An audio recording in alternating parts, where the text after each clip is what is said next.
George, we've heard of the success of Cougar Cage Camp. Let's go back to the beginning, right at the start. How did you had no competition because there weren't any basketball camps on the West Coast. How did you decide you were going to attract kids? I mean, they never heard of these things. Why would they want to come?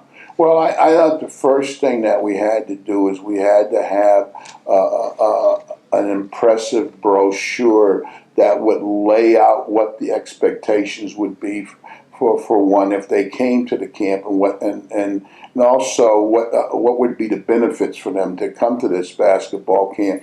So we laid out in the brochure meticulously as we could every aspect that we thought that would need to be answered. If I tried to look at it from a parental standpoint, if I were a parent, what would be the kinds of things that I would be concerned about if I were going to send my child to this camp? And we tried to make sure that type of information was inclusive in the brochure. We did a color brochure. We really tried to send out a piece of information that would catch the eye of the parent and the youngster, and particularly his high school coach.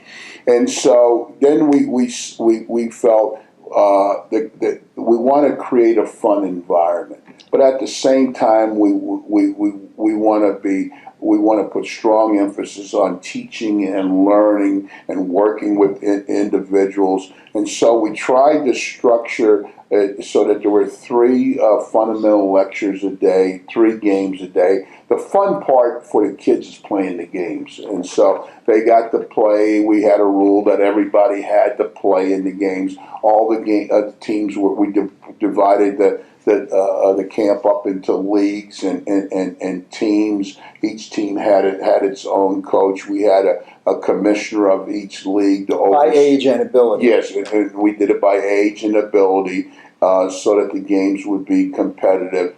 And we started early in the morning. We'd break for lunch, break for dinner, and usually during about the middle part of the week, about Wednesday, one of the evenings, we would put the whole camp in a movie, and we would show a movie to the camp. And while the campers were in the movie, we would have a clinic for the coaches who worked at the camp. I can remember bringing in Gene Bartow. John Thompson came out once and spoke at the clinic. Bill Foster. We had a lot of college coaches come out and do a clinic, Dick Harder, for the campers. Which was attractive in drawing high school coaches from around the country. And then we were able to get some outstanding pro players, Moses Malone, Artis Gilmore, a bunch of guys, Kevin from the Houston Rockets,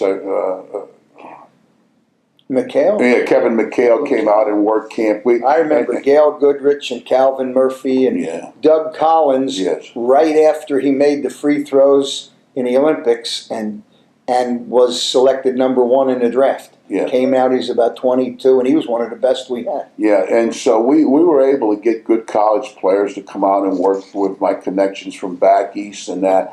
And so we really were able to put a menu on the table for young people who played basketball and wanted to go to a camp that was very attractive for them. And they became our best salesmen. They'd go home and they would tell other kids. And so all of a sudden next year when the kid came, he brought 3 or 4 of his buddies. And before you know it, the attendance continued to escalate and escalate.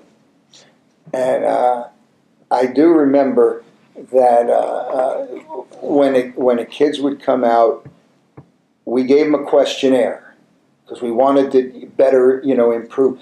And we thought, we have all these big name college kids college players, and we have these huge pros. I mean, these guys were all pro. These guys were,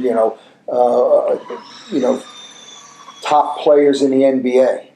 And the number one thing that kids wanted was 3 games a day. Yes. That's what they liked the most. Yeah. And one of the things that I look back on, I think that we did that was intelligent was that we went at the end of camp, we went back and asked the campers to critique the camp.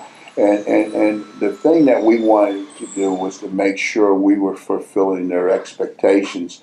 And so we would always make the necessary alterations to make sure we were meeting their aspirations and that. And I usually always ended the camp with the big award ceremony, and then after the award ceremony, I would give a motivational talk to the kids so that they kind of send them off on a high note. So ultimately, we were able to structure a program that I think was a win-win for everybody. One thing you said was you wanted the kids to have fun, and just briefly, we did some things that right now we'd probably be arrested for. No question. And yet, everybody had fun, nobody complained.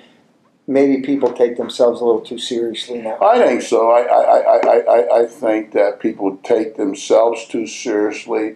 I think that we take others too seriously, and ultimately, I think we take our whole social environment. Sometimes we need to laugh a little bit more. We need to be a little bit more tolerant and compassionate of other people. I think that we have to be respectful of other people's lifestyles, and that. And if there's one lesson that I've learned as I grew older, is to become more understanding of other people, to be more compassionate about other people, and also to try to understand their perspective, and that their values don't have to be my values, and my values don't have to be our values. You know, one of the great things about America is that, you know, we can have millions and millions of people of mixed races all living here, and yet some way we find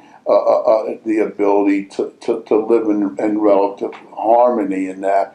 And so I think we need to maybe get back to some of those old-fashioned values when we were a lot more tolerant of each other, and we were a lot less interested in forcing our social and cultural and educational and political values on other people.